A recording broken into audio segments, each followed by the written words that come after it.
تفسیر القرآن آج کا سبق سورہ بقرہ آیت نمبر 168 اور 159۔ اعوذ باللہ من الشیطان الرجیم، بسم اللہ الرحمن الرحیم۔ یا ایہا الناس کلوا مما فی الارض حلالا طیبا ولا تتبعوا خطوات الشیطان انہ لکم عدو مبین۔ انما یأمرکم بالسوء والفحشاء وان تقولوا علی اللہ ما لا تعلمون۔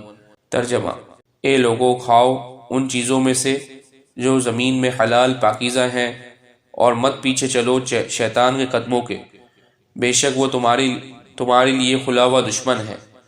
وہ تم کو صرف برائی کا اور بے حیائی کا حکم کرتا ہے، اور یہ کہ تم اللہ کے ذمے وہ باتیں لگاؤ جن کو تم نہیں جانتے۔ حلال کھانے اور شیطان کی اتباع سے پرہیز کرنے کا حکم۔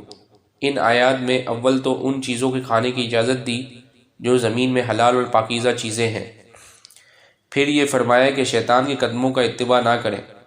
شیطان کے اتباع کرنے اور اس کی بات ماننے میں سراسر نقصان اور خسران اور ہلاکت اور بربادی ہے۔